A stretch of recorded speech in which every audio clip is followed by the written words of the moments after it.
കർക്കിടക മാസത്തിൽ കളരിക്കുട്ടികൾക്കായി ഉഴിച്ചിൽ നടത്തുന്നു. ജില്ലാ ആയോധന കളരിയുടെ ആഭിമുഖ്യത്തിൽ പുനലൂരിലെ ജോയി കളരിയിലാണ് ഇവിടെ കളരി അഭ്യസിക്കുന്ന 20ഓളം കുട്ടികൾക്ക് ഉഴിച്ചിൽ നടത്തുന്നത്.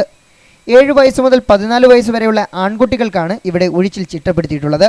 ആവരണകോശം മുതൽ സ്ഥിരാകോശങ്ങൾ വരെ വ്യത്യസ്ത താളക്രമത്തിൽ ചലനങ്ങൾ കടത്തിവിട്ട് ഗ്രന്ഥികളെ ഉത്തേജിപ്പിച്ച് ശരീരത്തിൻ്റെ ദോഷങ്ങൾ അകറ്റി സ്വസ്ഥമാക്കുന്ന അതിവിശിഷ്ടമായ ചികിത്സാ പദ്ധതിയാണ് ഉഴിച്ചിൽ. ജോയി കളരി സംഘത്തിൽ പഠിക്കുന്ന വിദ്യാർത്ഥികളെ എല്ലാ വർഷവും കർക്കിടക മാസത്തിൽ ഉഴിച്ചിൽ ചെയ്യാറുണ്ട്. ഈ ഒഴിച്ചിൽ ശരീരത്തിന്, മനസ്സിനും ബുദ്ധിക്കും വികാസം ഉണ്ടാക്കുകയും തുടർന്ന് മെയ് അഭ്യാസത്തിന് ഇത് കൂടുതൽ പ്രയോജനപ്പെടുത്തും. ആദ്യ നാളുകളിൽ ആര്യദ്രാവിഡ സമ്പ്രദായങ്ങളുടെ ഭാഗമായിരുന്ന ഒഴിച്ചിൽ ഇന്ന് എല്ലാ ചികിത്സാ സമ്പ്രദായങ്ങളുടെയും അവിഭാജ്യ ഘടകമാണ്. വളരെ പഴക്കമുള്ള വേദനകൾ പോലും ഉഴിച്ചിൽ ചികിത്സയിലൂടെ ഭേദമാകുന്നു. ദുർഗന്ധിയില്ലാത്തതും മൃദുത്വമുള്ളതുമായ എണ്ണയാണ് ഉഴിച്ചിലിനായി ഉപയോഗിക്കാറുള്ളത്.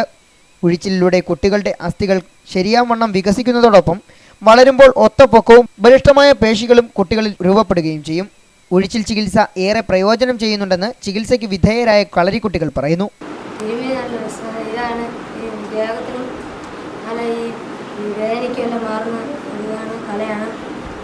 ബൗദ്ധികവും ശാരീരികവുമായ അത്യധ്വാനം കൊണ്ട് ക്ഷീണിക്കുന്ന ശരീരഞരമ്പുകളെയും പേശികളെയും തിരുമി സജീവമാക്കിയാൽ ഉത്സാഹവും ഉന്മേഷവും വർദ്ധിക്കും. സാമ്പത്തിക വ്യയം തീരെ കുറവാണ് എന്നതും ഉഴിച്ചിൽ ചികിത്സയുടെ പ്രധാന പ്രത്യേകതയാണ്. സുജിത് സുരേന്ദ്രൻ, ലൈവ് വാർത്ത, പുനലൂർ.